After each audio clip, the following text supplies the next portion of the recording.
안녕하세요. 맞춤형 화장품 조제관리사 시험 준비 바로 여기 영진닷컴에 오신 여러분을 환영합니다. 저희는 2회 시험을 당당히 통과한 강사진이에요. 혹시 들어보셨나요? 2회 시험이 특히 어렵고 합격률도 낮았어요. 이런 그 어려운 관문을 통과한 검증된 교육팀이 여러분과 함께하고 있습니다. 그동안 강의 많이 기다리셨죠? 시험이 매 회 때마다 조금씩 내용이 바뀌는데요. 특히 이번 시험을 준비하신다면 2025년 8월 1일부로 화장품법에서 천연 유기농 화장품 국가 인증 절차가 폐지되었다는 소식을 들으셨을 거예요. 사실 이 내용은 1월에 행정 예고가 됐고 8월 1일부로 공식 폐지되었어요. 이처럼 매번 달라지는 법령과 시험 방향 저희가 콕콕 집어드릴 테니까 걱정하지 마세요. 그런데 맞춤형 화장품 조제관리사 시험은 문제은행 방식으로 출제되고 있어요. 유기농 천연 화장품 관련 내용은 최근까지도 출제된 이력이 있고요. 비록 국가인증 제도는 폐지됐지만 민간인증 기준에서도 사용되는 원료의 종류나 함량 같은 것들은 이전 국가인증 기준과 유사한 부분이 매우 많아요. 그래서 민간인증제도에 대한 기초 이해와 함께 과거 화장품법의 관련 규정까지 함께 공부하신다면 시험 대비에 분명히 도움이 됩니다. 천연 유기농 인증의 전반적인 윤곽을 잡는 데도 효과적이니까 너무 생소하지 않게 익혀두시면 출제 포인트를 파악하는 데 유리할 거예요. 여기 영진닷컴 마타조 교재에서는 19개의 법령, 화장품법, 개인정보보호법, 정보통신망법, CGMP 등이 2025년 상반기 기준으로 최신 시행 예정판으로 반영되어 있어요. 개정되는 법령은 어디서 확인하시면 되냐면 영진닷컴 자료실에서 내려받으실 수 있습니다. 마타조 시험을 합격하려면 이론을 반복해서 읽고 외우고 문제풀이로 연습하시면 꼭 합격하실 수 있어요. K뷰티라고 한국 화장품이 이제는 전 세계적으로 좋다고 소문이 많이 나 있죠. 그런데 기준도 질서도 없이 막 만들 수는 없잖아요. 표준이 높을수록 사람들이 그 가치를 인정해주죠. 화장품법은 화장품의 특성에 딱 맞게 관리해서 한국 화장품이 세계 무대에서 더욱 빛나게 든든한 지원을 해줍니다. 1999년 9월까지는 약사법 안에 있었는데 너는 이제 화장품만 담당해 하면서 2000년 7월부터는 따로 떼어내서 화장품법이 시행되었어요. 현재는 누가? 식품의약품안전처가 관리, 감독하고 있습니다. 교재를 참고하시면서 저희가 화장품법을 공부하면서 다루는 범위를 살펴볼게요. 우선 화장품법은 법률이에요. 국회에서 만든 기본법으로 화장품의 제조, 수입, 수출, 판매, 안전 등에 관한 전반적인 원칙과 큰 틀을 정해요. 목적은 국민의 보건을 향상하고 화장품 산업의 발전에 기여하는 거예요. 모든 하위 명령과 규칙은 이 법률에 근거해서 만들어져야 돼요. 두 번째로 화장품법 시행령이에요. 대통령령으로 화장품법을 구체적으로 실행하기 위해 대통령이 정하는 규칙이에요. 화장품법에서 위임된 사항과 법률에서 정한 큰 틀을 좀 더 세부적으로 나누고 명확히 해주는 역할을 해요. 세 번째는 화장품법 시행 규칙입니다. 시행령보다는 더 자세하고 구체적인 내용을 다뤄요. 화장품 제조업 신고 절차, 허가 기준 등 실무에 필요한 세부 규정을 규정해요. 그리고 공부하시면서 정말 자주 보게 될 식약처 고시입니다. 식약처가 법령이나 규칙에 따라 행정적, 기술적 세부 사항을 알리기 위해 발표하는 그런 지침이나 안내문이에요. 법적 효력이 있지만 법률, 시행령, 시행규칙보다는 낮고 주로 기술 기준, 안전 기준, 검사 방법 같은 세부 내용에 집중돼 있어요. 이기적 마타조 교재에 보시면 더 알기 팁이 있거든요. 거기에 우리나라 법령의 체계를 알려주고 있어요. 법에서 고시로 내려갈수록 구체적이고 자세하게 되는 거죠. 예를 들어 정직해야 한다는 기본 원칙이 있다면 그건 법률이고, 정직은 도둑질을 하지 않는 것이다 라는 건 원칙을 구체화한 시행령이에요. 돈, 물건, 카드 등 도둑질 금지 대상을 명확히 하는 것은 적용 대상을 구체화하는 시행 규칙이고요. 지갑, 현금, 계좌 등 구체적인 사례와 기준을 알려주는 세부 안내는 고시에 해당하죠. 화장품의 정의 및 유형입니다. 화장품, 영유아 또는 어린이 사용 화장품, 천연 화장품, 유기농 화장품, 맞춤형 화장품, 기능성 화장품. 이제 천연 화장품과 유기농 화장품은요, 2025년 고시에서 폐지가 돼서 화장품법에서 대부분 삭제된 조항이에요. 하지만 민간 인증으로 바뀌었다 할지라도 천연 원료, 천연 유래 원료, 유기농 원료, 유기농 유래 원료를 사용하는 부분들은 일치하고 있어요. 그래서 그 맥락은 거의 비슷하게 흘러가고 있기 때문에 천연 화장품, 유기농 화장품도 잘 읽고 공부하면서 넘어가 주시기 바랍니다. 화장품은 사용 목적이나 범위, 방법에 따라 정의가 다르니까 꼭 외워두세요. 지금 페이지에서 보시는 화장품의 정의와 관련된 시험 문제는 종종 나와요. 화장품 조제관리사가 되는데 화장품이 뭔지 모른다는 건 말이 안 되잖아요. 자주 읽고 외워주세요. 인체를 청결, 미화하여 매력을 더하고 용모를 밝게 변화시키거나 피부, 모발의 건강을 유지 또는 증진하기 위하여 인체에 바르고 문지르거나 뿌리는 등 이와 유사한 방법으로 사용되는 물품으로서 인체에 대한 사용이 경미한 것. 약사법 제2조 제4호의 의약품에 해당하는 물품을 제외한다. 약사법 제2조 제4호에 의약품에 해당하는 것이 뭔지 책에 보시면 더 자세하게 언급되어 있는데요. 대한민국 약전에 실린 물품 중 의약 외품이 아닌 것, 사람이나 동물의 질병을 진단, 치료, 경감, 처치 또는 예방할 목적으로 사용하는 물품 중 기구, 기계 또는 장치가 아닌 것, 사람이나 동물의 구조와 기능에 양리학적 영향을 줄 목적으로 사용하는 물품 중 기구, 기계 또는 장치가 아닌 것. 즉, 화장품 범위에 의약품, 의약 외품은 제외된다는 뜻이에요. 공부하시다가 이렇게 법이 나올 때는 직접 찾아보시는 것도 도움이 돼요. 지금 보시는 약사법도 인터넷 검색창에다가 약사법 제2조 제4항이라고 검색하면 그대로 나와요.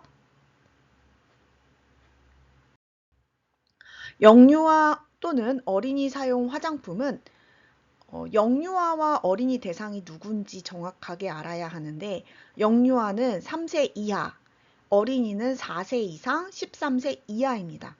나중에 공부하시다가 나오겠지만 영유아 어린이 관련 법이 매우 엄격해요. 안전성 표시 광고 규정, 처벌 이런 면에서요.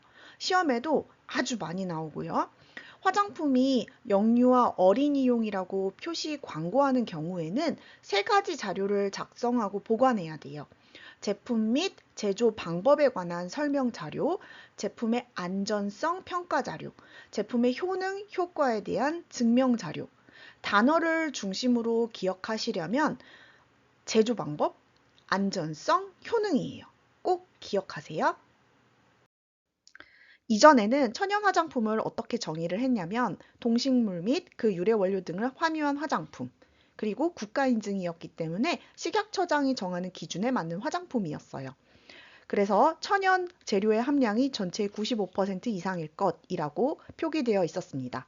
이거는 이제 2025년 8월 1일에 폐지되었어요. 하지만 민간 인증에서도 비슷한 맥락을 가지고 있는데요. 민간 인증에서도 천연 재료의 함량이 몇 퍼센트냐에 따라서 그 인증 마크를 달 수 없는지, 달 수 있는지를 아주 중요한 요소로 보고 있습니다. 유기농 화장품도 마찬가지인데요. 유기농 화장품은 여기 말이 표현이 있는 것처럼 유기농 원료, 동식물 및 그 유래 원료 등을 함유한 화장품입니다. 이전에는 국가 인증과 관련해서 천연 화장품, 유기농 화장품 엄청나게 시험에 많이 나왔어요. 이전 직전 시험까지도 나왔던 거죠. 그래서 여기 함량이 유기농 함량이 전체 뭐 10%다. 뭐 전체 제품의 95% 이상이다. 이런 것들을 달달 외우곤 했는데요.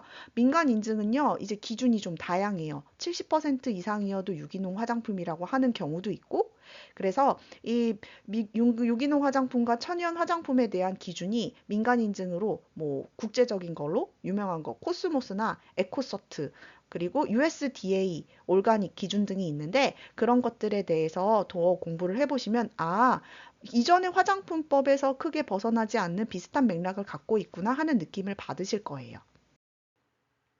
드디어 맞춤형 화장품에 관한 내용이네요. 맞춤형 화장품은 제조 또는 수입된 화장품의 내용물에 다른 화장품의 내용물이나 식품의약품 안전처장이 정하는 원료를 추가하여 혼합한 화장품이에요. 제조 또는 수입된 화장품의 내용물을 소분한 화장품이기도 하고요. 단, 고형 비누 등 총리령으로 정하는 화장품의 내용물을 단순 소분한 화장품은 제외됩니다. 이 문장 그대로 출제되기도 하지만 대화형 문제로 출제되기도 해요. 대화형 문제는 저희 책 뒤쪽에 기출문제, 모의고사를 보시면 어떤 스타일이신지 알 수 있어요. 그래서 문장의 요지를 잘 파악해야 되는데요. 내용물과 내용물을 추가한 것. 내용물에 원료를 추가한 것은 맞춤형 화장품이고요. 원료에 원료를 추가한 것은 맞춤형 화장품이 아닙니다. 원료끼리의 혼합은 화장품 제조예요. 소분이 맞춤형 화장품이긴 하지만 또 단순 소분은 안 돼요. 안 되는 것이 오답으로 출제되니까 꼭 안 되는 것도 구분하셔야 해요. 다음으로 기능성 화장품인데요. 제가 전에 자격증 시험 공부할 때 이 부분이 많이 어려웠어요. 11가지 항목을 모두 외우셔야 하는데 대충 아니라 확실하게 외우셔야 해요. 특히 괄호 안에 예외 사항들도 유의해서 보셔야 해요. 이 부분을 여러 번 읽어주세요. 근데 우리 뇌는 11개를 한꺼번에 기억을 못하니까 그룹 지어서 기억하시면 도움이 되는데요. 여기 지금 11가지가 피부색 그룹으로 묶을 수 있고 털 그룹, 피부 이렇게 세 그룹으로 나눠줄 수가 있어요. 피부색과 관련해서는 1번, 2번, 4번 세 가지를 보시면요. 1번은 처음부터 색소가 생기지 않게 미백 기능을 가지는 것이 1번이고요. 2번은 색소가 생겼다면 10개 하는 것이 2번이에요. 이왕 피부색이 진해진다면 예쁘게 하는 게 4번이에요. 그럼 1, 2, 4번을 한번 쭉 읽어볼까요?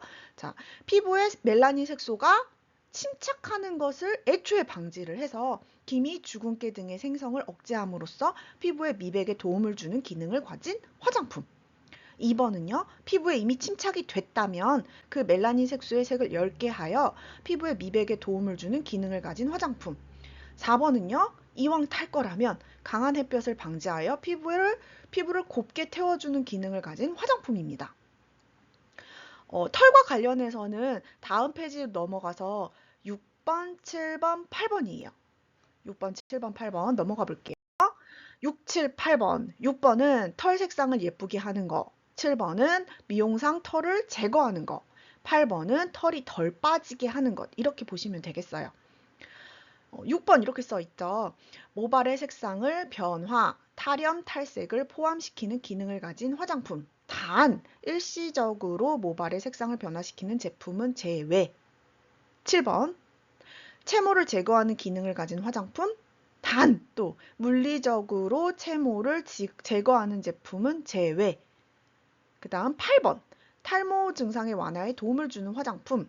코팅 등 물리적으로 모발을 굵게 보이게 하는 제품은 또 제외. 그래서 괄호한 내용까지 꼭 기억을 해주셔야 돼요. 마지막 그룹은 피부와 관련해서인데요. 앞 페이지에 3번을 포함해서 여기 페이지에 있는 9번, 10번, 11번 항목이에요. 주로 주름 개선, 여드름, 또 튼살을 완화하고 피부 장벽을 개선하는 거예요. 피부 장벽은 피부의 가장 바깥쪽에 존재하는 각질층의 표피예요. 표피에 관해서는 뒤에 피부 구조에서 다룰 예정이니까 표피라고만 알아두세요.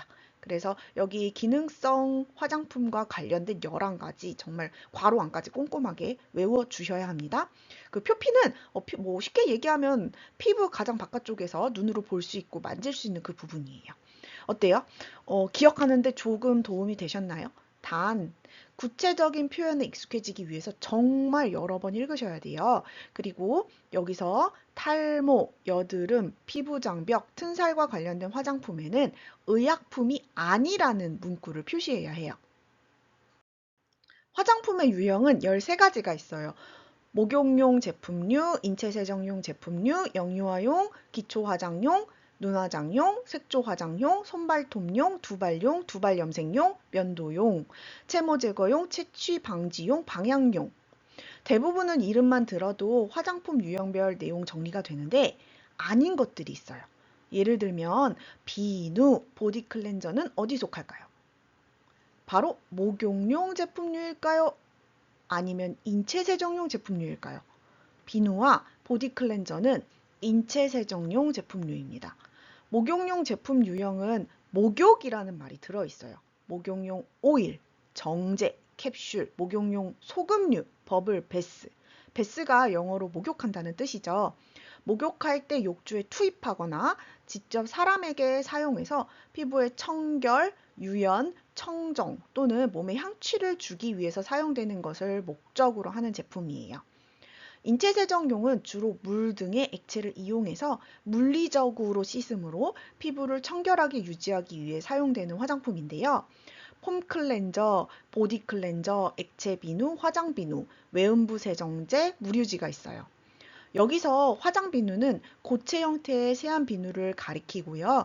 무류지는 식당에서 사용하는 포장 물티슈, 의료기관에서 시체를 닦는 용도의 무류지는 포함되지 않아요. 다음으로 영유아용 제품류인데요. 이건 쉬워요. 3세 이하 영유아를 대상으로 하는 화장품이라 명칭에 다 영유아용이라는 단어가 들어가요. 영유아용 샴푸, 린스, 목욕용 제품, 인체세정용 제품, 로션, 크림, 오일 그 앞에 다 영유아용이라는 단어가 들어가요. 영유아용 제품에도 목욕용, 인체세정용이라는 말이 들어가지만 영유아용이라는 단어가 더 큰 힘이 있어서 분류할 때 영유아용으로 들어가요. 기초화장용 제품류에도 헷갈리는 항목이 있어요. 클렌징 워터, 클렌징 오일, 클렌징 로션, 클렌징 크림, 또 메이크업 리무버, 손발의 피부 연화 제품. 클렌징이라는 말이 들어가서 인체 세정용일 것 같지만 클렌징 단어가 들어간 것들만 따로 다 기초화장용 제품류예요. 이렇게 생각해 주시면 좀 쉬울 것 같은데요. 보통 일상생활에서 자기 전에 로션, 크림 바르는 걸 기초 화장이라고 하잖아요. 근데 세수도 안 하고 로션, 크림 바르지는 않으시죠? 하루 동안 쌓인 노폐물을 닦을 클렌징 워터, 클렌징 오일, 클렌징 로션, 클렌징 크림, 메이크업 리무버를 하신 후에 바르시잖아요. 그렇게 생각해 주시면 돼요. 잠들기 전에 이제 주무시기 전에 바르는 과정을 생각하면 되겠습니다. 이 외에도 수렴, 유연 영양 화장수, 에센스, 오일, 로션, 크림, 마사지 크림, 마스크팩, 파우더, 보디 제품 등이 있어요. 자기 전에 하루 종일 묵은 메이크업을 지우고 얼굴부터 발끝까지 바른다고 생각하시면 그게 기초 화장용 제품류입니다. 눈 화장용 제품류는 말 그대로 눈썹, 눈꺼풀, 속눈썹 등의 눈 주위에 미와 청결을 위해서 사용하는 화장품이고요. 아이브로우 펜슬, 아이라이너, 아이섀도우, 마스카라, 아이 메이크업 리무버 등 눈 화장을 하고 지우는 것까지라고 생각하시면 돼요. 다음 유형인 색조 화장용은 얼굴, 입술 등의 피부에 색 및 질감 효과를 주거나 피부의 결점을 가려줌으로써 보완, 수정에서 미적 효과를 목적으로 하는 제품이고요. 외출 시 화장하는 과정을 떠올려 주세요. 눈 화장만 빼고 메이크업 베이스, 메이크업 리퀴드, 크림, 케이크, 파운데이션, 페이스 파우더, 페이스 케이크, 볼터치, 볼 연지, 립글로스, 립밤, 립스틱, 립 라이너, 메이크업 픽서티브, 그리고 보디 페인팅, 페이스 페인팅, 분장용 제품까지 있습니다. 좀 전에 눈화장용 제품류가 있었잖아요. 색조라고 보시면 안 되고 색조 중에서 눈 화장용만 따로 분류가 돼요. 나머지 피부 표현, 입술 이런 건 다 색조 화장용에 들어가요. 색조 화장용에서 좀 특이한 것도 있죠. 보디 페인팅, 페이스 페인팅, 그다음 분장용 제품이 있어요. 손발톱용 제품류도 기억하시기가 쉬워요. 네일샵을 요즘 자주 가시잖아요. 거기서 사용하시는 제품들을 생각하시면 돼요. 베이스 코트, 언더코트, 뭐 네일 크림, 네일 로션, 네일 에센스, 네일 폴리시, 네일 에나멜, 그다음 네일 뭐 에나멜이나 폴리시의 리무버, 탑 코트.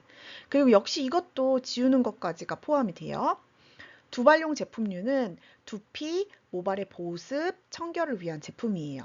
유형을 보시면 이제 미용실 가서 머리 막 감겨주고 파마하고 멋부리는 것까지 생각하시면 되고요.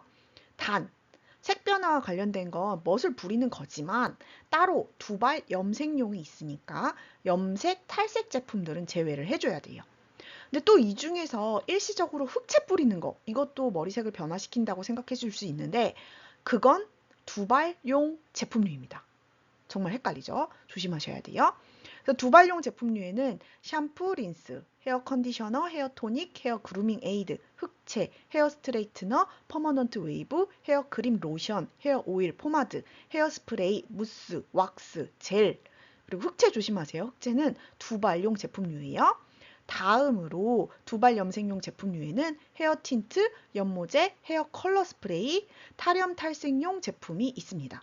탈염 탈색용 제품은 앞서 분류 중에서 기능성 화장품에 속합니다. 다음 구분 항목은 면도용 제품류와 채모 제거용 제품류인데요. 채모 제거용 제품류부터 볼게요.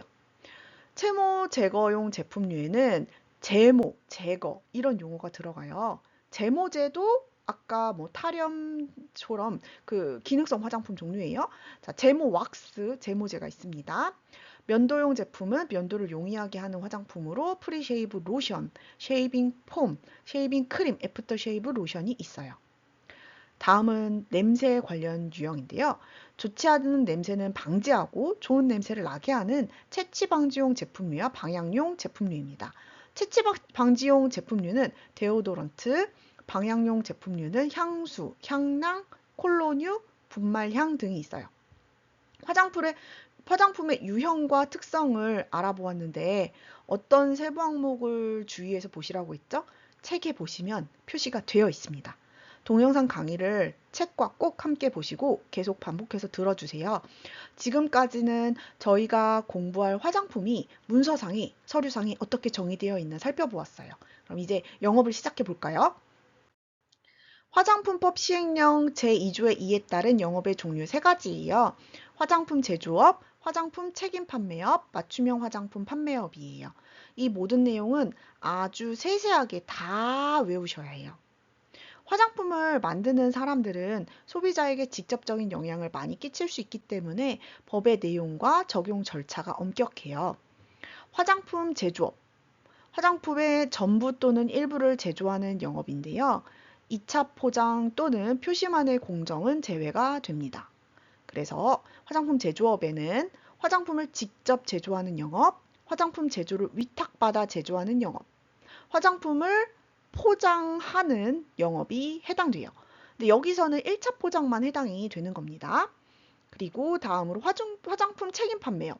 화장품 책임 판매업을 취급하는 화장품의 품질 및 안전 등을 관리하면서 이를 유통 판매하거나 수입 대행령 거래를 목적으로 알선 수여하는 영업이에요.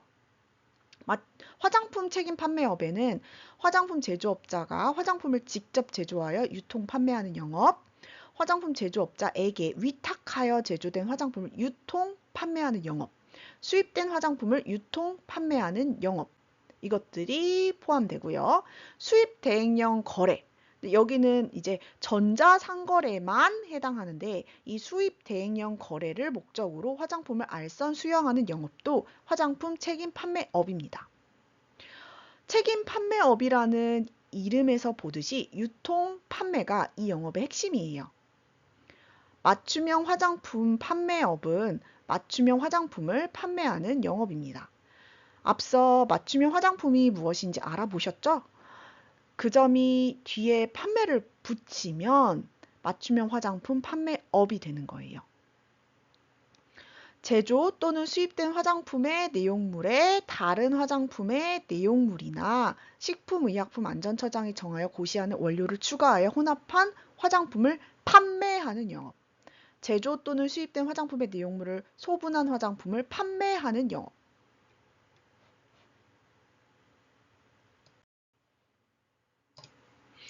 하지만 누구나 영업 등록이나 또 신고를 할 수 있는 건 아닌데요. 이 표에 보시면 결격 사유가 나와 있어요. 표에서 동그라미로 표시된 부분이 영업 등록 신고를 할 수 없는 경우이고 출제된 적이 있으니까 잘 기억해 주세요. 전문의가 적합하다고 인정하는 사람은 제외하고 정신질환자, 마약류 중독자는 화장품 제조업 영업을 등록할 수가 없어요. 정신질환자나 마약류 중독자는 화장품 책임 판매업, 맞춤형 화장품 판매업 결격 사유에 해당하지는 않아서 영업 등록 신고를 할 수도 있습니다. 그 외에 영업 등록 및 결격 사유에는 미성년 후견인, 피성년 후견인 또는 파산 선고, 화장품법 또는 보건범죄 단속에 관한 특별조치법을 위반하여 금고 이상의 형의 실형이나 집행유예의 선고를 받은 자, 집행의 유예 기간에 있는 자, 집행이 종료된 것으로 보는 자, 집행이 면제되지 않은 자가 있고요. 등록 취소 또는 영업소 폐쇄 기간 1년 미만인 자도 결격 사유에 해당합니다. 이 중에서 맞춤형 화장품 조제관리사는 결격 사유가 하나 더 있는데요. 이 표에 없는 거예요. 하나 더 있어요. 맞춤형 화장품 조제관리사의 자격이 취소된 날부터 3년이 지나지 않은 자입니다. 3년을 꼭 기억하세요. 영업의 종류에 따른 등록 및 신고인데요. 등록 및 신고는 관할 지역 지방식품의약품안전청장에게 하고 서류는 실물 및 전자문서로도 제출을 할 수가 있습니다. 화장품 제조업에 필요한 서류는 등록신청서, 사업자 등록증 사본, 법인 등기사항 증명서, 법인인 경우 법인 등기사항 증명서예요. 대표자의 의사 진단서, 시설 명세서, 제조 또는 시험 위수탁 계약서 사본이 한부 필요합니다. 화장품 제조업과 책임 판매업은 등록이고 맞춤형 화장품 판매업은 신고예요. 용어가 약간 차이가 있죠. 화장품 제조업에는 등록신청서, 사업자 등록증 사본 이런 것들 여기 써 있는 것 같은 것들이 꼭 필요합니다. 화장품 책임 판매업 필요 서류에는 역시 등록이라고 했죠. 신고 아니고 등록, 등록신청서, 사업자 등록증 사본, 법인 등기사항 증명서, 책임 판매 관리자의 자격을 확인할 수 있는 서류, 화장품의 품질 관리 및 책임 판매 후 안전관리에 적합한 기준에 관한 규정, 품질 관리 시험 위수탁 계약서 사본이 필요합니다. 맞춤형 화장품 판매업 필요 서류에는 맞춤형 화장품 판매업 신고서, 맞춤형 화장품 조제관리사 자격증 사본. 근데 여기서 맞춤형 화장품 조제관리사가 2명 이상일 수도 있잖아요. 그런 경우는 대표 1명만 자격증을 제출하면 돼요. 법인의 경우에는 등기사항 증명서, 그리고 맞춤형 화장품의 혼합 또는 소분에 사용되는 내용물, 또 원료를 제공하는 책임 판매업자와 체결한 계약서 사본이 필요합니다. 단, 책임 판매업자와 맞춤형 화장품 판매업자가 동일한 경우도 있죠. 그런 경우에는 계약서를 생략할 수가 있어요. 그리고 소비자 피해 보상을 위한 보험 계약서 사본 이런 것들이 필요해요. 맞춤형 화장품 판매업을 하는데 신고 제외가 되는 대상도 있어요. 그건 소분 판매를 목적으로 제조 또는 수입된 화장 비누의 그 내용물을 단순 소분해서 판매하는 경우는 신고 제외 대상입니다. 그리고 이 맞춤형 화장품 판매업 신고와 관련해서는 주의사항이 2가지가 있는데요. 업체의 대표는 매년 관련 교육을 이수해야 하고요. 총리령으로 규정하는 시설 기준을 준수해야 합니다. 한시적으로 또 같은 영업을 하려는 경우에는 맞춤형 화장품 판매업 신고 필증 사본과 맞춤형 화장품 조제관리사 자격증 사본을 첨부하여 제출을 해야 해요. 화장품 제조업의 등록을 위해서는 제조시설이 필요하잖아요. 그 제조시설을 위한 시설 기준에 대해서 뒤에 작업소 위생관리에서 반복해서 다시 등장해요. 여기서는 이 정도로만 간단히 살펴보고 넘어가시면 됩니다. 제조 작업을 위해서는 쥐, 해충, 먼지 당연히 막아야겠고요. 작업대 등의 제조에 필요한 시설 및 기구가 필요하고, 가루가 날리는 작업실이라면 가루를 제거하는 시설이 있어야 합니다. 원료, 자재, 제품을 보관하는 보관소가 있고, 원료, 자재, 제품의 품질 검사를 위한 시험실, 품질 검사에 필요한 시설, 기구도 필요합니다. 시설 기준이 면제되는 사유가 있는데요. 일부 공정만 제조하는 경우, 품질 검사를 위탁하는 경우, 이런 경우는 해당 공정에 필요한 시설과 기구만 있어도 가능해요. 화장품 외의 물품 제조도 가능한데요. 단 이때는 제품 상호 간 오염의 우려가 있기 때문에 그건 그 오염이 없는 상황에서만 가능한 거예요.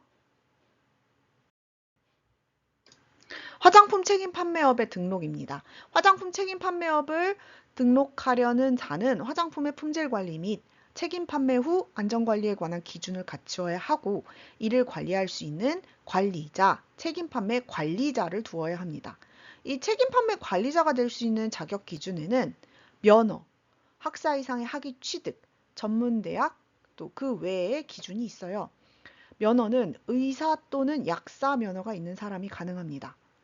또 학사 이상의 학위 취득에는 이공계학과 또는 향장학, 화장품 과학, 한의학, 한약학, 간호학, 간호과학, 건강간호학 등을 전공해서 학사 이상의 학위를 취득한 사람, 화장품 관련 분야를 전공해서 전문학사를 취득한 후에 화장품 제조 또는 품질 관리 업무에 1년 이상 종사한 경력이 있는 사람, 이 화장품 관련 분야에는 화학, 생물학, 화학공학, 생물공학, 미생물학, 생화학, 생명과학, 생명공학, 유전공학, 향장학, 화장품과학, 한의학, 한약학, 간호학, 간호과학, 건강간호학이 있어요. 그 외에 맞춤형 화장품 조제관리사 자격시험에 합격한 사람도 화장품 제조 또는 품질관리 업무에 2년 이상 종사한 경력이 있는 사람도, 또 식품의약품안전처장이 정하는 고시하는 그 전문 교육과정을 이수한 사람도 책임 판매 관리자가 될 수 있습니다. 관리자의 상세 업무는 크게 두 가지인데요. 품질 관리 업무와 책임 판매 후 안전관리 업무예요. 품질 관리 업무에는 품질 관리 업무를 총괄하고, 품질 관리 업무가 적정하고 원활하게 수행되는 것을 확인하고, 품질 관리 업무의 수행을 위해서 필요하다고 인정할 때는 화장품 책임 판매업자에게 문서로 보고를 합니다. 품질 관리 시 업무의 필요에 따라 화장품 제조업자, 맞춤형 화장품 판매업자 등 그 밖에 관계자에게 문서로 연락을 하거나 지시를 해야 돼요. 품질 관리에 관한 기록 및 화장품 제조업자의 관리에 관한 기록을 작성하고, 이를 해당 제품의 제조일, 수입의 경우에는 수입일로 하겠죠. 그때부터 3년간 보관합니다. 책임 판매 후 안전관리 업무는 안전 확보 업무를 총괄하는 거예요.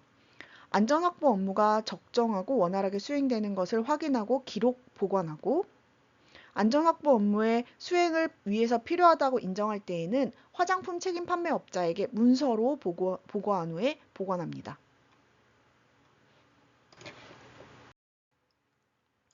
소규모 사업장의 경우에는 상시 근로자 수가 10명 이하인 화장품 책임 판매업을 경영하는 화장품 책임 판매업자가 책임 판매 관리자 자격 기준에 해당하는 경우에는 책임 판매 관리자의 직무를 수행할 수 있고, 책임 판매 관리자를 둔 것으로 봅니다. 등록하고 신고할 때 그 대장에 포함되는 사항인데요. 화장품 제조업 등록대장은 등록번호 및 등록연월일, 화장품 제조업자. 여기서 화장품 제조업자라는 건 화장품 제조업을 등록한 사람의 그 성명과 주민번호, 외국인 등록번호, 법인인 경우에는 대표자의 성명과 주민등록 등도 필요합니다. 화장품 제조업자의 상호, 법인인 경우에는 법인의 명칭, 또 제조소의 소재지, 제조 유형이 포함됩니다. 화장품 책임 판매업 등록대장은 등록번호 및 등록연월일, 화장품 책임 판매업자, 역시 여기도 화장품 책임 판매업을 등록한 사람의 성명, 주민등록번호, 법인인 경우에는 대표자의 성명과 주민등록번호가 필요해요. 화장품 책임 판매업자의 상호, 법인인 경우에는 법인의 명칭, 화장품 책임 판매업소의 소재지, 또 책임 판매 관리자의 성명 및 주민등록번호, 그리고 책임 판매 유형 이런 것들이 포함됩니다. 맞춤형 화장품 신고 대장은 신고 번호 및 신고 연월일, 맞춤형 화장품 판매업자의 성명 및 주민등록번호, 법인인 경우에는 대표자의 성명 및 주민등록번호, 맞춤형 화장품 판매업자의 상호 및 소재지, 맞춤형 화장품 조제관리사의 성명, 주민등록번호, 자격증 번호, 영업의 기간, 맞춤형 화장품 판매업자가 판매업소로 신고한 소재지 외에 장소에서 1개월 범위에서 한시적으로 같은 영업을 하려는 경우에만 영업의 기간을 표시를 합니다. 그런 것들이 신고 대장에 들어가는 거예요. 조건에 맞춰서 영업에 등록 신고를 한 후에 변경사항이 생길 수가 있죠. 그러한 때에는 화장품 제조업자나 화장품 책임 판매업자가 변경 사유가 발생한 날로부터 30일 이내, 행정구역 개편으로 인한 소재지 변경은 90일 이내에 해당 서류를 지방식품의약품안전청장에게 제출해야 되고, 맞춤형 화장품 판매업자는 변경 신고를 하려면 관련 서류를 제출해야 합니다. 관련 서류와 관련된 내용, 혹은 변경 사유와 관련된 내용은 저희 책에 자세하게 나와 있으니까 책을 참고해서 같이 살펴봐 주세요. 영업을 폐업하거나 휴업할 때는 신고를 해야 해요. 신고 사유로는 폐업 또는 휴업하려는 경우, 휴업 후 그 업을 다시 재개하려는 경우, 제출 서류에는 화장품 제조업 등록필증, 화장품 책임 판매업 등록필증, 맞춤형 화장품 판매업 신고필증, 이건 또 폐업이나 휴업하는 경우에만 해당이 돼요.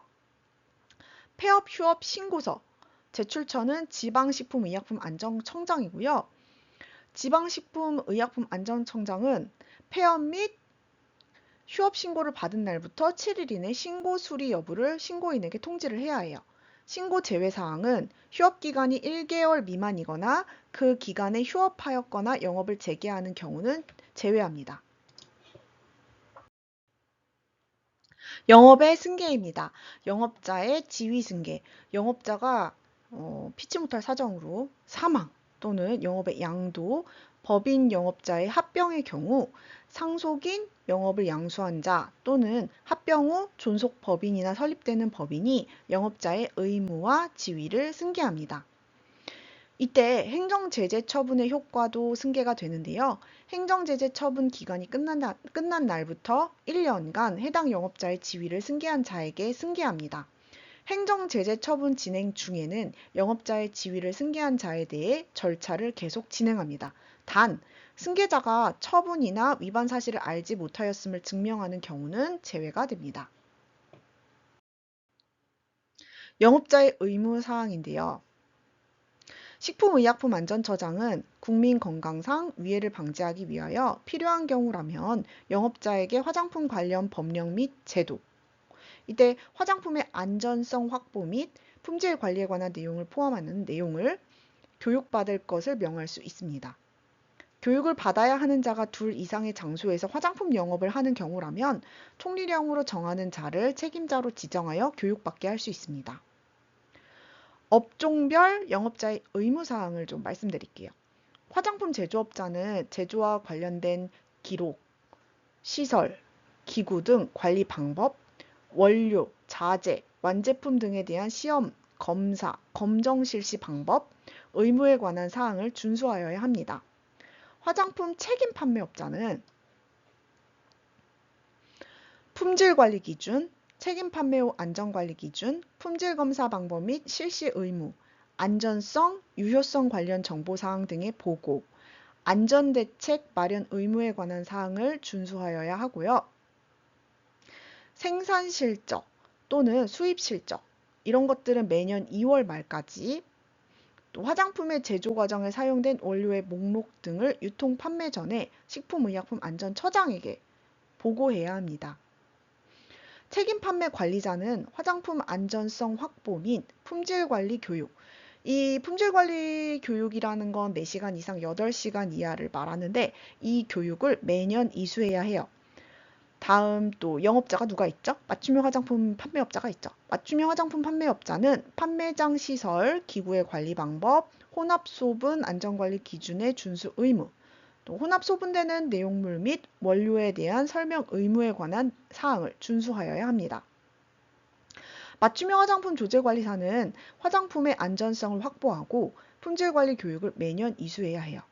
맞춤형 화장품에 사용된 모든 원료의 목록을 매년 1회 식품의약품안전처장에게 보고해야 합니다. 교육에 대해서 더 자세히 살펴보면요. 화장품 안전성 확보 및 품질관리 교육이 있죠. 이 교육 대상은 책임 판매 관리자, 맞춤형 화장품 조제 관리사, 종사한 날부터 6개월 이내에 최초 교육을 실시하는데 자격 시험에 합격한 날이 종사한 날 이전 1년 이내면 교육에서 제외가 됩니다. 교육을 받은 날을 기준으로 매년 1회 보수 교육을 받고 교육 시간은 4시간 이상 8시간 이하예요. 이제 법적으로 등록, 신고를 하고 영업을 합니다. 중간에 승계, 폐업, 휴업까지 살펴보았죠. 영업을 하면서 위법한 행위가 이루어진 경우라면 그때는 어떻게 해야 할까요? 행정처분, 벌칙, 과태료가 부과가 돼요. 양벌 규정이 뭘까요? 어떤 위법 행위가 이루어진 경우에 행위자를 벌할 뿐만 아니라 그 행위자와 일정한 관계가 있는 타인, 자연인 또는 법인에 대해서도 형을 과하도록 정한 규정이에요. 양벌 규정의 특징은 이처럼 쉽게 얘기해서 행위자와 관계자 둘 다에게 벌을 주겠다는 규정이에요.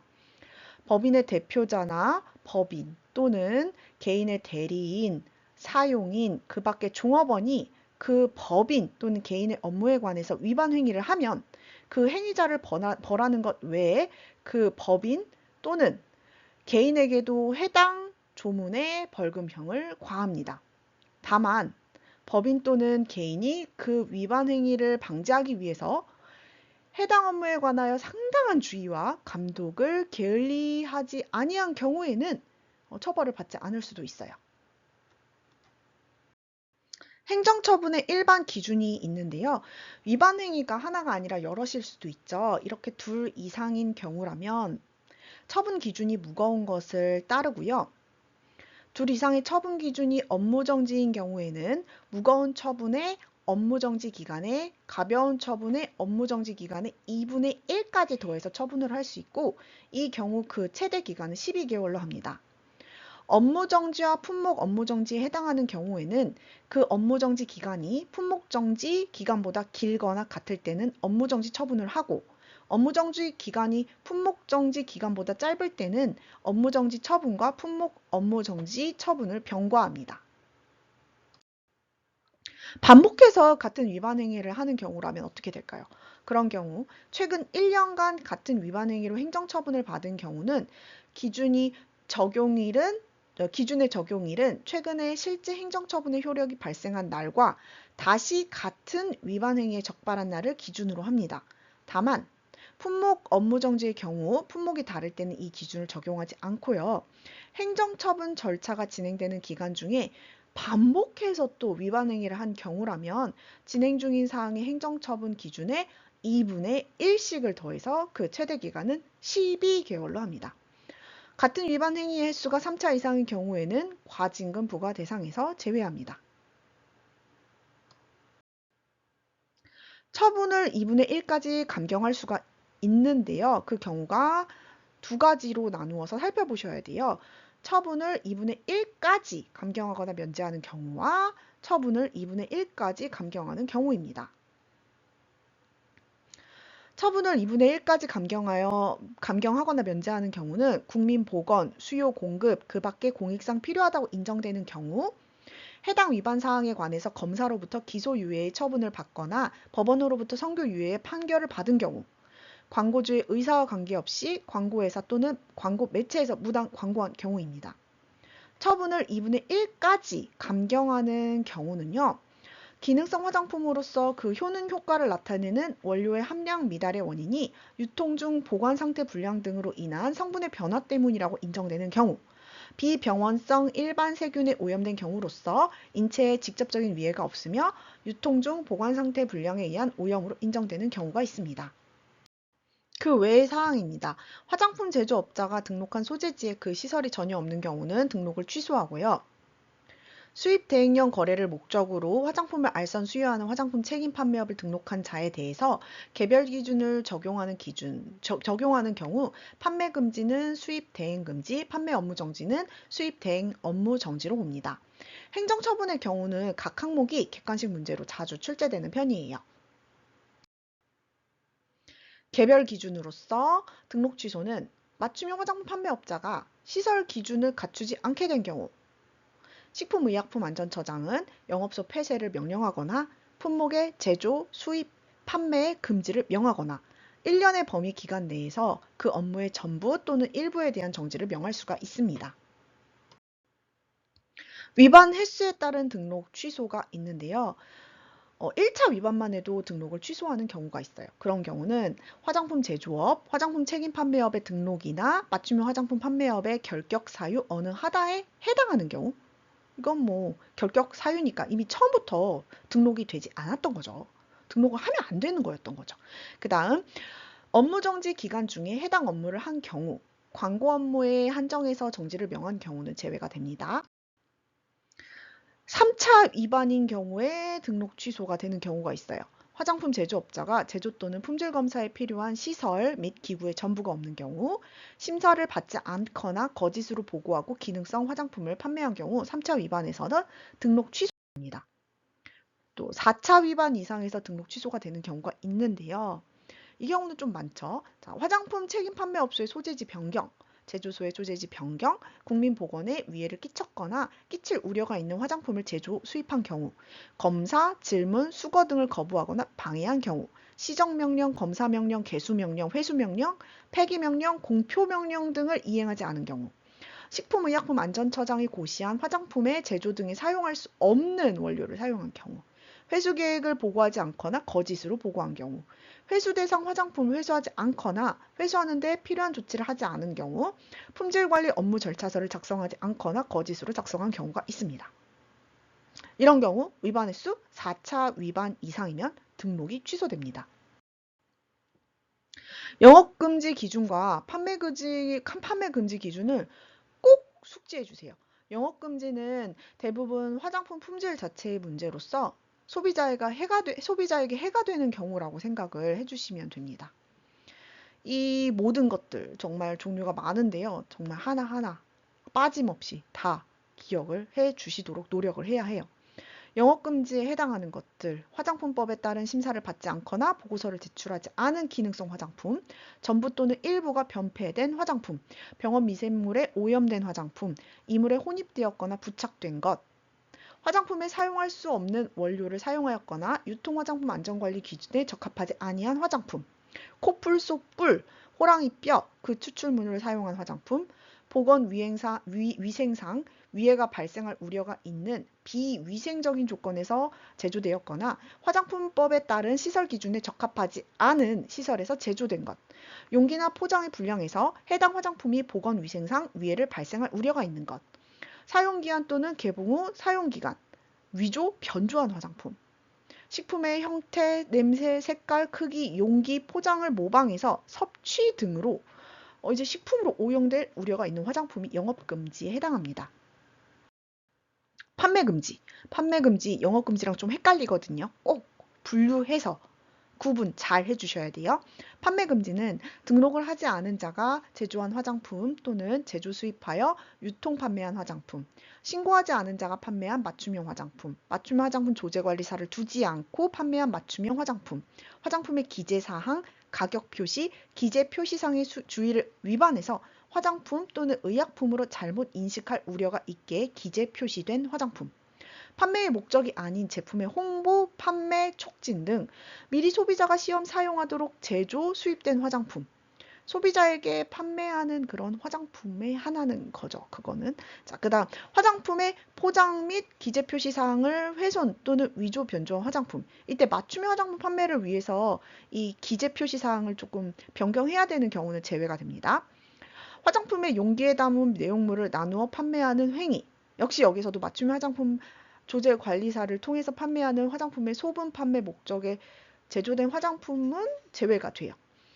그리고 판매 금지 마지막 화장품 책임 판매업자 및 맞춤형 화장품 판매업자는 동물 실험을 실시한 화장품 또는 원료를 사용해서 제조, 수입한 화장품은 유통 판매가 금지가 됩니다. 이 앞서 판매 금지 내용 중에서 마지막 항목 동물 실험과 관련된 제외 사항이 있어요. 이게 좀 한번 살펴보실 필요가 있어서 제외 사항을 한번 같이 보시도록 하겠습니다.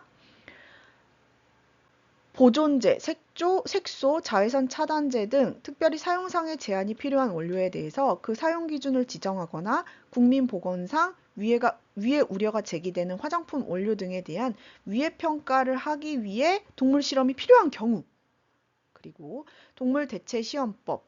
동물 대체 시험법이라는 건 동물을 사용하지 않는 실험 방법이고, 또 사용하더라도 그 사용되는 동물의 개체수를 감소시키거나 그 겪는 고통을 경감시킬 수 있는 실험 방법으로서 식품의약품안전처장이 인정한 것이 존재하지 않아서 동물 실험이 필요한 경우, 화장품 수출을 위해서 수출 상대국의 법령에 따라 동물 실험이 필요한 경우, 수입하려는 상대국의 법령에 따라 제품 개발에 동물 실험이 필요한 경우, 다른 법령에 따라 동물 실험을 실시하여 개발된 원료를 화장품 제조 등에 사용하는 경우, 그 밖에 동물 실험을 대체할 수 있는 실험을 실시하기 곤란한 경우로 식품의약품안전처장이 정하는 경우라면 동물 실험을 실시했다 하더라도 판매 금지에 해당하지 않습니다. 이 제외 사항까지 같이 기억을 해주세요.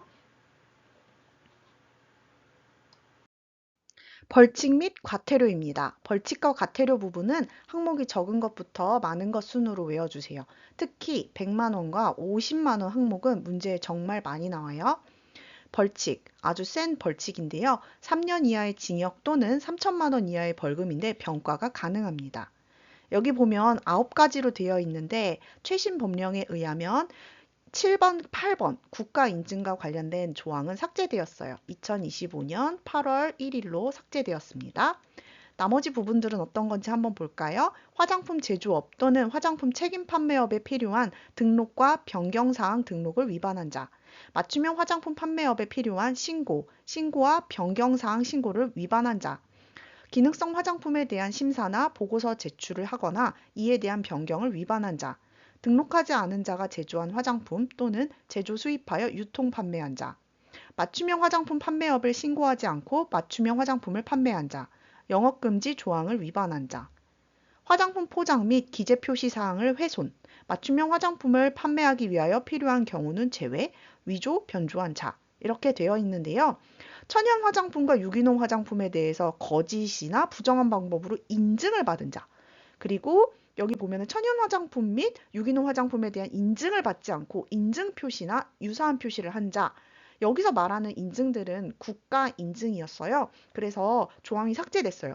하지만 그렇다고 처벌 규정이 없는 건 아닙니다. 천연 유기농 화장품이 완전 자율로서 막 법적인 어떤 사후 조치가 없는 게 아니에요. 민간 인증일지라도 거짓으로 민간 인증을 받았다고 하면서 마음대로 그 마크를 도용하거나 하면 표시 광고상에 벌칙을 받게 되어 있습니다.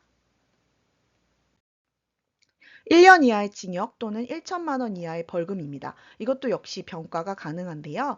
영유아 또는 어린이 사용 화장품임을 표시, 광고하기 위한 안전 품질 입증 자료 작성 보관을 위반한 자, 안전용기 포장의 기준을 위반한 자, 의약품으로 잘못 인식할 수 있게 표시 또는 광고를 한 자, 기능성 화장품으로 잘못 인식할 수 있거나 안전성, 유효성, 심사 결과와 다른 내용의 표시, 광고를 한 자, 화장품의 기재사항, 가격 표시, 기재 표시상의 주의를 위반한 화장품 또는 의약품으로 잘못 인식할 수 있게 기재 표시된 화장품을 판매한 자, 천연 화장품 또는 유기농 화장품으로 잘못 인식할 우려가 있는 표시 광고를 한 자.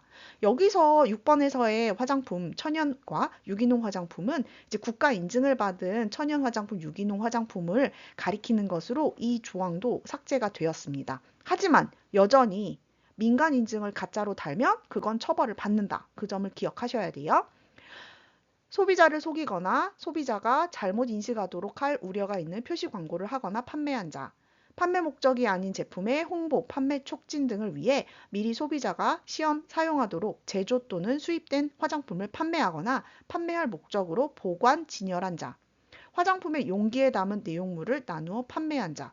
맞춤형 화장품 조제관리사를 통해서 이 나누어 소분해서 파는 작업은 괜찮죠. 그래서 맞춤형 화장품 조제관리사를 통해 판매하는 맞춤형 화장품 판매업자는 제외입니다. 실증 자료 제출 요청을 받고도 제출하지 않은 채 계속 표시 광고를 하여 내린 중지 명령을 따르지 않은 자, 맞춤형 화장품 조제관리사 자격증을 양수하거나 대여하는 자, 이런 경우는 다 1년 이하의 징역 또는 1천만 원 이하의 벌금을 받게 됩니다. 200만 원 이하의 벌금입니다. 매우 중요하니까 달달달달 외우셔야 돼요. 1번 영업자의 의무사항을 위반한 자. 영업자는 여기서 세 종류가 나오죠. 화장품 제조업자, 화장품 책임 판매업자, 맞춤형 화장품 판매업자입니다. 화장품 제조업자는 화장품의 제조와 관련된 기록, 시설, 기구 등을 관리하는 방법, 원료, 자재, 완제품 등에 대한 시험, 검사, 검정 실시 방법 및 의무 등을 준수해야 하고요. 화장품 책임 판매업자는 화장품의 품질 관리 기준, 책임 판매 후 안전관리 기준, 품질 검사 방법 및 실시 의무, 안전성, 유효성 관련 정보 사항 등의 보고, 그리고 안전대책 마련 의무 등을 준수해야 합니다. 맞춤형 화장품 판매업자는요, 맞춤형 화장품 판매장의 시설, 기구의 관리 방법, 혼합소분의 안전관리 기준의 준수 의무, 혼합소분되는 내용물 및 원료에 대한 설명 의무 등을 준수해야 합니다. 그리고 200만 원 이하의 벌금에 또 해당되는 것들이 또 있어요.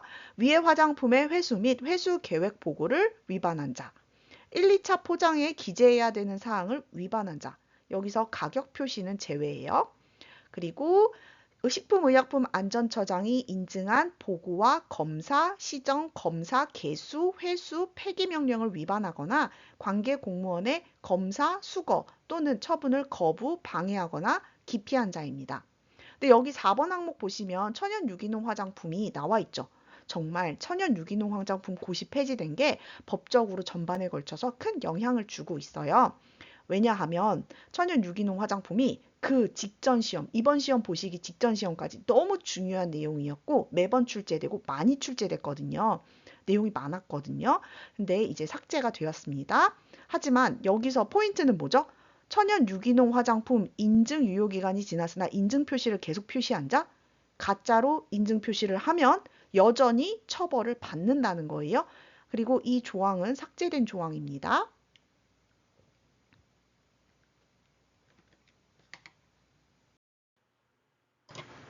과태료 중에서 100만 원 이하입니다. 맞춤형 화장품 조제관리사가 아닌데 맞춤형 화장품 조제관리사 또는 이와 유사한 명칭을 사용하는 사람. 기능성 화장품에 대한 기중성 화장품에 대해 제출한 보고서나 심사받은 사항을 변경할 때 변경 심사를 받지 않은 사람. 보고와 검사 등의 명령을 위반하여 보고하지 않은 자. 동물 실험을 실시한 화장품 또는 원료를 사용하여 제조, 이때 위탁 제조도 포함이 돼요. 또는 수입한 화장품을 유통 판매한 사람. 50만 원 이하의 과태료입니다. 화장품의 생산 실적 또는 수입 실적, 화장품의 원료 목록을 보고하지 않은 자.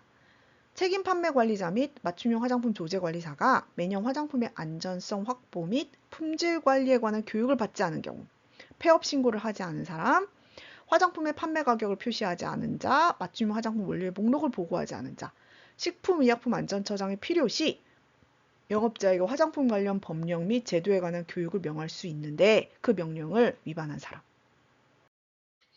공부를 하시다 보니 자주 등장하는 지방식품의약품안전처가 있습니다. 지방식품의약품안전처의 업무가 무엇인지 한번 싹 정리를 해보시죠.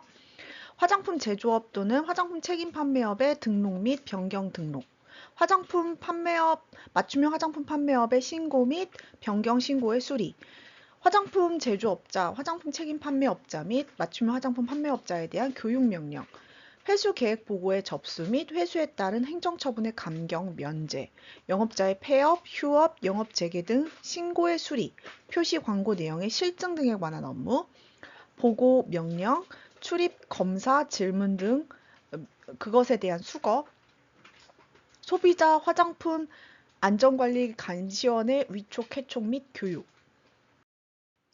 다음 사항에 따른 시정명령도 지방식품의약품안전처의 업무입니다. 화장품 제조업, 화장품 책임 판매업, 영업 등록에 따른 변경 등록을 하지 않은 경우, 맞춤형 화장품 판매업 신고에 따른 변경 신고를 하지 않은 경우, 영업자가 화장품 관련 법령 및 제도에 대한 교육명령을 위반한 경우, 영업자가 폐업 또는 휴업 신고나 휴업 후 재개 신고를 하지 않은 경우 시정명령을 하는데, 이것도 다 지방식품의약품안전처의 업무입니다. 검사명령, 개수명령, 시설의 전부 또는 일부의 사용 금지, 회수 폐기 등의 명령, 회수 계획 보고의 접수와 폐기 또는 그 밖에 필요한 처분, 공표명령, 위반 사실의 공표, 등록의 취소, 영업소의 폐쇄명령, 품목의 제조, 수입 및 판매의 금지명령, 업무의 전부 또는 일부에 대한 정지명령, 청문, 과징금 및 과태료의 부과, 징수, 등록필증, 신고필증의 재교부. 이 업무 리스트 중에서 용어가 낯선 부분에 대해서 추가적으로 말씀을 드려볼까 하는데요. 개수 명령이란 건 물건의 개수를 세는 게 아니라 수선하고 수리하라는 걸 말해요. 식약처장은 화장품 제조업자가 갖추고 있는 시설이 시설 기준에 적합하지 않거나 노후, 또 오손되어 있어 이 시설로 화장품을 제조하면 화장품의 안전과 품질에 문제가 우려가 있다고 인정되면 화장품 제조업자에게 그 시설을 고쳐라, 개수 명령을 하거나 그 개수가 끝날 때까지는 해당 시설의 전부 또는 일부에 사용을 할 수 없다, 사용 금지 명령을 할 수가 있어요. 청문은 자격의 취소, 인증의 취소, 인증기관 지정의 취소, 업무의 전부에 대한 전부를 명하거나 등록 취소, 영업소 폐쇄, 품목의 제조, 수입 판매. 여기서 수입 판매라는 건 수입 대행령 거래를 목적으로 하는 알선 수여도 포함을 합니다. 이런 것들을 금지 또는 업무의 전부에 대한 정지를 명하고자 하는 경우에는 청문을 해야 합니다. 과징금 부과, 징수를 하는 역할도 있는데, 그럼 과징금을 미납하게 되면 어떻게 될까요? 과징금 납부의 의무자가 납부 기한까지 과징금을 내지 않으면 기한이 지난 후 15일 이내에 독촉장을 발급해야 하고, 납부 기한은 독촉장을 발급하는 날부터 10일 이내로 합니다. 이 모든 것들이 다 지방식품의약품안전처의 업무입니다. 특히 여기서 과징금 미납자에 대한 처분은 기출된 적이 있으니까 잘 외워주세요. 자, 과징금 처분. 과징금 처분은 식품의약품안전처장이 등록의 취소 등에 따라 영업자에게 업무정지를 처분을 명하여야 할 경우 그 업무정지 처분에 가름하여 10억 원 이하의 과징금을 부과할 수 있습니다. 그 과징금의 부과하는 금액이나 그 밖에 필요한 사항은 대통령령으로 정하고요. 또 지방식품의약품안전처장이 과징금을 부과하기 위해서 어떤 개인정보가 필요할 수 있잖아요. 그런 과세정보 제공은 관할세무관서의 장에게 요청할 수 있습니다. 뭐 납세자의 인적사항이라던가 이 과세정보의 사용 목적, 또 과징금 부과 기준이 되는 매출 금액 같은 것들이요. 그래서 이렇게 징수 처분을 하게 되고, 과징금 체납이 되는 경우가 있죠. 체납된 과징금 징수를 위해서는 국토교통부 장관에게 여러 가지 정보를 요청할 수 있는데, 건축법에 따른 건축물 대장 등본, 공간정보의 구축 및 관리 등에 따른 법률에 따른 토지 대장 등본, 자동차 등록 원부 등본, 이런 것들도 필요할 수가 있어요. 다음은 화장품의 품질 요소인데요. 화장품의 품질 요소, 아니 갑자기 화장품법을 하다가 웬 화장품의 품질 요소, 이렇게 생각하실 수 있어요. 근데 여기 화장품법에 화장품과 관련된 내용이 이제 여러 가지 사항이 있는데 그 중에 품질 요소가 있는 거예요. 그래서 그것과 관련된 내용이 간략하게 소개가 되어 있고, 이 안전성, 안정성, 유효성과 관련된 내용들은 뒷부분 단원에서 더 자세하게 다루기 때문에 여기서는 이런 게 있구나 라고 생각하고 넘어가시면 되겠습니다. 자, 안전성은 피부 및 신체에 대한 안전을 보장하는 성질이에요. 생체에 얼마나 안전한가, 말 그대로 얼마나 안전한가 정도를 나타내는 성질이고요. 화장품은 장기간에 정말 피부에 밀착해서 딱 닿는 사용 제품이잖아요. 안전성이 중요하고 피부 자극, 감작성이라는 건 알레르기, 이상 반응 등을 최소화하기 위해서 안전성 확보가 꼭 필요합니다. 안전성에 관한 자료, 자, 그 화장품 품질 요소 4단원에서 자세히 다루는데 연계해서 공부를 하시고, 여기 이제 시험 방법에 관한 자료들이 정말 중요해요. 이게 안전성, 안정성, 유효성에 관한 시험 방법들이 다 다르거든요. 그것들을 확실하게 명확하게 구분을 하셔야 해요. 안전성에 관한 자료는 단회 투역, 독성 시험 자료, 안점막 또는 그 밖의 점막 자극 시험 자료, 광감작성 시험 자료, 인체 첩보 시험 자료, 1차 피부 자극 시험 자료, 피부 감작성 시험 자료, 광독성 시험 자료가 있습니다. 첩보 시험은 약물을 묻힌 작은 직물 조각을 피부에 붙여서 그 반응을 관찰하는 시험이에요. 익히 뭐 알고 있는 패치 테스트, 그게 패치 테스트가 첩보 시험이라고 생각을 해주시면 됩니다. 안전성 정보 이제 실험을 하고 이러면은 또 보고를 해야 돼요. 이 정보 보고는 화장품 제조 판매업자가 수집한 안전성 정보를 식품의약품안전처에 정기적으로 보고를 하는 것입니다. 정기 보고가 또 있고요. 의사, 약사, 간호사, 판매자, 소비자, 관련 단체 등의 장은 화장품 사용 중 발생하였거나 알게 된 유해 사례를 안전성 정보죠. 그런 것들을 식품의약품안전처장 또는 화장품 책임 판매업자에게 식품의약품안전처 홈페이지, 전화, 우편, 팩스, 정보통신망 등을 이용해서 보고할 수 있습니다. 화장품 책임 판매업자가 안전성 정보를 알았을 때는 15일 이내, 정기보고는 매 반기 종료 후 1개월 이내에 식품의약품안전처장에게 보고를 합니다. 예외 대상이 있는데요. 그건 상시 근로자 수가 2인 이하로서 직접 제조한 화장 비누만을 판매하는 화장품 책임 판매업자는 예외입니다. 안정성이 있어요. 안전성과 안정성은 말이 비슷하지만 아주 달라요. 안전성은 쉽게 생각하면 인체에 해가 있는지 없는지 따져보는 거고, 안정성은 화장품 자체의 층 분리라던가 뭐 오래돼서 상한 거 막 이런 거 떠올리시면 돼요. 그래서 안정성은 다양한 물리화학적인 조건에서 화장품 성분이 일정한 상태를 유지하고 있는지 그런 성질을 보는 거예요. 특성은 다양한 물리화학적 조건에서 다음에 대한 사항이 없어야 하는데, 물리적인 변화로서 분리, 침전, 응집, 겔화, 휘발, 고화, 연화, 균열 등이 있고요. 화학적 변화로는 변색, 변취, 오염, 결정, 석출이 있습니다. 물리적 변화랑 화학적 변화도 서로 구분하실 줄 알아야 돼요. 변색하면 이게 화학적 변화구나. 이렇게요. 물리적 변화가 아닙니다. 그리고 미생물, 오염 이런 것들로부터 안정을 유지해야 합니다. 안정성 시험 방법. 역시 시험 방법은 사실 어마어마하게 중요해요. 여기서는 그냥 간단하게 살펴본다 생각하세요.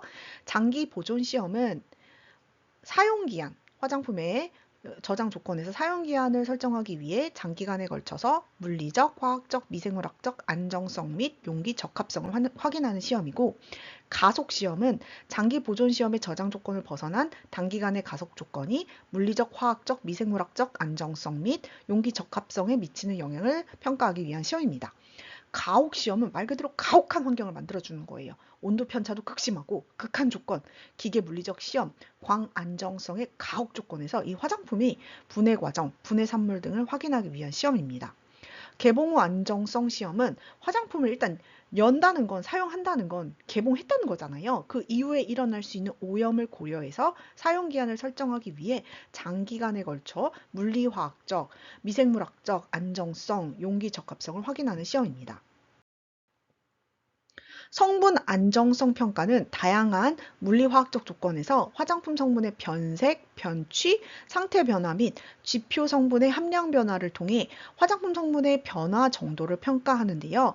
산화 안정성은 산소 및 기타 화학물질과의 산화 반응이 유발되지 않고 화장품 성분이 일정한 상태를 유지하는 성질입니다. 열 온도 안정성은 다양한 온도 변화 조건에서 화장품 성분이 일정한 상태를 유지하는 성질, 또 광 안정성은 다양한 광 조건에서 화장품 성분이 일정한 상태를 유지하는 성질, 미생물 안정성은 미생물 증식으로 인한 오염으로부터 화장품 성분이 일정한 상태를 유지하는 성질을 말합니다. 이거 기출되었어요. 성분 안정성 평가와 관련해서. 화장품 안정성 시험, 아까 안전성은 보고한다 그랬죠? 안정성은 이제 시험 자료를 보관을 합니다. 안정성 시험 자료의 보관 의무 대상은 시험에서 매우 자주 출제되니까 잘 외워두세요.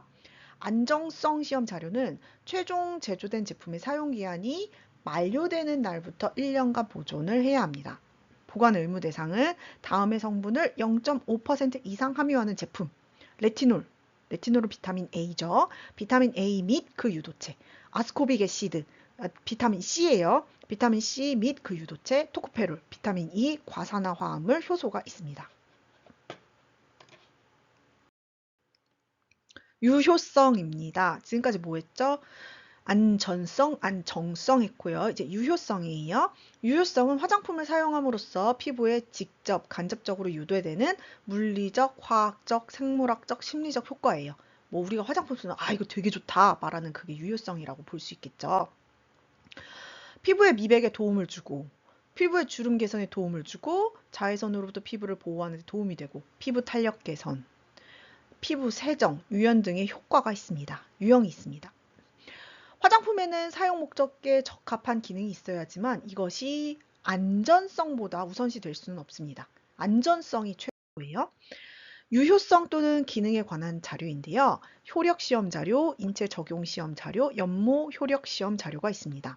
연모 효력 시험 자료라는 건 탈염, 탈색을 포함해서 모발의 색상을 변화시키는 기능이 있는 화장품의 하나고 일시적으로 모발의 색상을 변화시키는 제품은 제외합니다. 일반 화장품의 유효성 평가 방법에 보습 효과, 경피수분 손실량이라는 게 있는데 이걸 측정해서 평가를 하는 거예요. 수렴 효과는 혈액의 단백질 응고 변화량을 측정하여 평가합니다. 사용성. 화장품에는 사용자의 기호에 따라 향, 색, 발림성, 흡수성, 편리함 등이 수반되어야 합니다. 화장품의 품질과 관련해서 안전성, 안정성, 유효성, 사용성 등에 대해 살펴보았어요. 다음은 이제 기능성 화장품의 심사 및 실태 조사입니다. 기능성 화장품의 심사에 관해선 화장품법 제4조 제1항에 나와 있어요.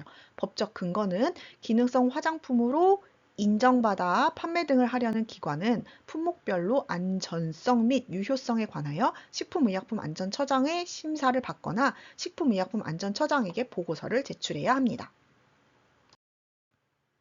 기능성 화장품의 심사를 위한 제출 범위는 기원 및 개발 경위에 관한 자료 제출해야 되고요. 안전성에 관한 자료, 유효성 또는 기능에 관한 자료, 자외선 차단 지수 SPF, 내수성 자외선 차단 지수 SPE, 자외선 A 차단 등급 PA 설정의 근거 자료가 필요합니다.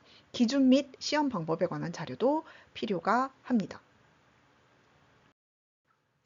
기능성 화장품의 실태조사 실시는 식품의약품안전처장이 기능성 화장품의 심사, 유효성, 효능, 효과에 따른 실태조사를 5년마다 실시를 해야 해요. 조사에 포함되어야 하는 사항은 제품별 안전성 자료의 작성 및 보관 현황, 소비자의 사용 실태, 사용 후 이상 사례의 현황 및 조치 결과, 영유아 또는 어린이 사용 화장품에 대한 표시 광고의 현황 및 추세, 영유아 또는 어린이 사용 화장품의 유통 현황 및 추세, 그 밖에 식품의약품안전처장이 필요하다고 인정하는 사항이 작성되고 조사에 포함되어야 합니다. 감시를 통해서 이제 화장품이 유통되고 할 때 사후 관리를 하는데요. 정기 감시, 수시 감시, 기획 감시, 품질 감시가 있습니다. 정기 감시는 정기적인 지도 및 점검으로 연 1회 있고 수시 감시는 필요하다고 판단되는 경우는 즉시 점검을 합니다. 연중 어느 때나 있을 수 있겠죠. 기획 감시는 사전 예방적 안전 관리를 위한 대응 감시로 연중 있습니다. 이 기획이라는 거는 우리가 앉아서 뭔가 계획하고 이런 걸 연상할 수 있잖아요. 그러니까 미리 사전 예방적으로 안전관리를 위한 대응 감시를 하는 거예요. 품질 감시는 수거 감시라고도 하는데 연간 지속적인 수거와 검사를 합니다. 다음은 소비자 화장품 안전관리 감시원입니다. 다른 말로는 소비자 화장품 감시원이라고도 하는데 식품의약품안전처장이나 지방식품의약품안전처장이 위촉할 수가 있습니다. 자격은 화장품 안전관리를 위하여 화장품업 단체 또는 등록한 소비자단체 임직원 중에서 해당 단체의 장이 추천한 사람이나 화장품 안전관리에 관한 지식이 있는 사람, 책임 판매관리자의 자격 기준 중 어느 하나에 해당하는 사람, 식품의약품안전처장이 정하여 고시하는 교육과정을 마친 사람입니다. 임기는 2년으로 하되 연임할 수 있습니다. 직무는 유통 중인 화장품이 표시 기준에 맞지 않거나 부당한 표시 또는 광고를 한 화장품인 경우 관할 행정관청에 신고를 하거나 그에 관한 자료를 제공해요. 관계공무원이 하는 출입, 검사, 질문, 수거를 지원하고 관계공무원의 물품 회수, 폐기 등의 업무를 지원하고 행정처분의 이행 여부를 확인하는 등 업무를 지원하고 안전사항과 관련된 홍보 등의 업무를 하고 있습니다. 또 교육을 실시하는데요. 소비자 화장품 안전관리 감시원은 식품의약품안전처장 또는 지방식품의약품안전처장이 소비자 화장품 감시원이 직무를 수행하기 전에 그 직무에 관한 교육을 실시하고 반기마다 화장품 관계 법령, 위해 화장품 식별 등에 관한 교육을 실시합니다. 수당도 받아요, 수당. 식품의약품안전처장은 지방식품의약품안전처장도 소비자 화장품 감시원의 활동을 지원하기 위해 예산의 범위에서 수당을 지급합니다. 해촉되는 경우는 해당 소비자 화장품 감시원을 추천한 단체에서 퇴직하거나 해임된 경우, 직무와 관련하여 부정한 행위를 하거나 권한을 남용한 경우, 질병이나 부상 등의 사유로 직무 수행이 어렵게 된 경우가 있습니다. 영업자의 준수사항에 대해 살펴보겠습니다. 제조업자는 화장품을 만드는 사람, 책임 판매업자는 화장품을 파는 사람, 맞춤형 화장품 조제관리사는 화장품을 혼합 소분하는 사람이라고 단순하게 생각하시면 각 준수사항을 외우기 쉬우실 거예요. 영업자의 준수사항과 관련해서는 다른 단원에서도 이따금 툭툭 튀어나오니까 그때마다 찾아서 다시 읽어보시면 이렇게 기억이 되는데 도움이 되시겠죠? 화장품 제조업 영업자의 준수사항입니다. 품질관리 기준에 따른 화장품 책임 판매업자의 지도, 감독 및 요청에 따를 것. 제조관리 기준서, 제품표준서, 제조관리 기록서, 품질관리 기록서를 작성, 보관할 것. 보건위생상 위해가 없도록 제조소, 시설 및 기구를 위생적으로 관리하고 오염되지 않도록 할 것.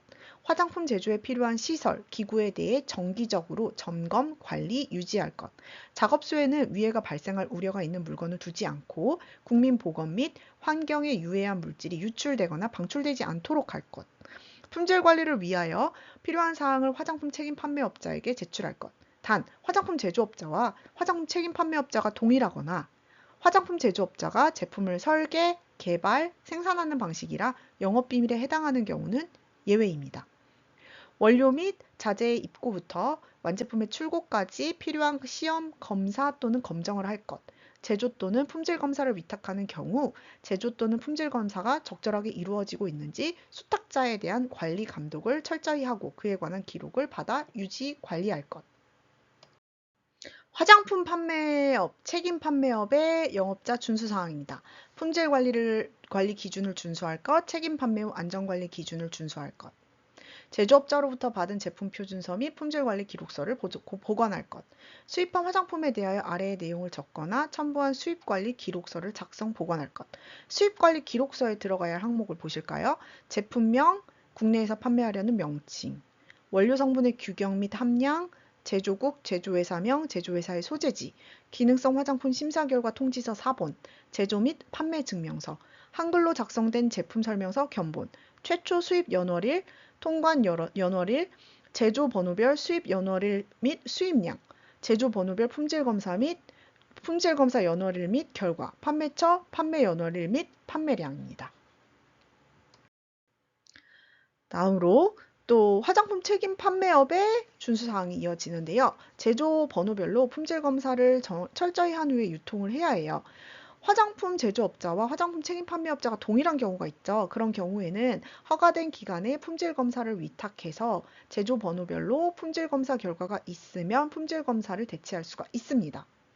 제조국 제조회사의 품질 관리 기준이 국가 간 상호 인증이 되거나 우수 화장품 제조 관리 기준 이상일 경우에 제조국 제조회사의 품질 검사 시험 성적서로 가름해서 현지 실사를 신청합니다. 화장품의 제조를 위탁하거나 허가된 기관에 위탁 검사를 진행할 경우 제조 또는 품질 검사가 적절한지, 수탁자에 대한 관리, 감독 및 제조, 품질 관리에 관한 기록을 받아 유지 관리하고 최종 제품의 품질 관리를 철저히 해야 돼요. 수입 화장품을 유통 판매하는 화장품 책임 판매업자의 경우라면 수출 수입 요령을 준수하고 전자무역 문서로 표준 통관 예정 보고를 해야 합니다. 제품과 관련해 국민 보건에 직접 영향을 미칠 수 있는 안전성, 유효성에 관한 자료 및 정보는 보고하고 안전 대책을 마련합니다. 이거 정말 중요한 부분이 나왔는데요. 다음 성분을 0.5% 이상 함유하는 제품은 안정성 시험 자료를 최종 제조된 제품의 사용 기한이 만료되는 시점 1년간 보존합니다. 이거 아까 앞에 안정성과 관련해서 나왔던 내용이지요. 영업자의 준수 사항 중 마지막 내용, 맞춤형 화장품 판매업입니다. 맞춤형 화장품 판매장 시설 기구를 정기적으로 점검해서 보건 위생상 위해가 없도록 관리할 것. 혼합소분 안전관리 기준을 준수할 것. 혼합소분 전에 사용되는 내용물 또는 원료에 대한 품질 성적서를 확인할 것. 혼합소분 전에 손을 소독하거나 세정할 것. 단, 혼합소분 시에 일회용 장갑을 착용하는 경우에는 손을 소독하거나 세정하지 않아도 됩니다. 혼합소분 전에 제품을 담을 포장 용기의 오염 여부를 확인할 것, 혼합소분에 사용되는 장비 또는 기구 등은 사용 전에 그 위생 상태를 점검하고 사용 후에는 오염이 없도록 세척할 것, 그 밖에 위의 사항과 유사한 것으로서 혼합소분의 안전을 위해 식품의약품안전처장이 정하여 고시하는 사항을 준수할 것. 그리고 다음 사항이 포함된 맞춤형 화장품 판매 내역서를 작성, 보관할 것. 이때 판매 내역서는 전자문서로 된 것도 괜찮습니다. 제조번호, 사용기간 또는 개봉 후 사용기간, 판매일자 및 판매량이 적혀 있어야 합니다. 그리고 맞춤형 화장품을 판매할 땐 다음 항목의 사항을 소비자에게 설명을 해야 하는데요. 혼합소분에 사용된 내용물, 원료의 내용 및 특성, 맞춤형 화장품 사용 시 주의사항을 설명해야 합니다. 그런데 맞춤형 화장품 사용과 관련해서 부작용이 발생했다. 그럴 때는 지체 없이 식품의약품안전처장에게 보고합니다. 여기까지 맞춤형 화장품 조제관리사 화장품법과 관련된 내용이었습니다. 화장품법이기 때문에 좀 생소한 용어들이 있을 수 있어요. 관련된 용어 정리가 저희 교재에 잘 수록되어 있으니까 꼭 읽고 외워주시기 바라고요. 이번에 시험 공부 중에 바뀐 내용 있죠? 2025년 8월 1일 고시 폐지와 관련해서 혹은 그 이후에 또 추후 개정이 된다면 그와 관련된 추후 사항은 영진닷컴 자료실에서 다운받아서 보실 수 있습니다.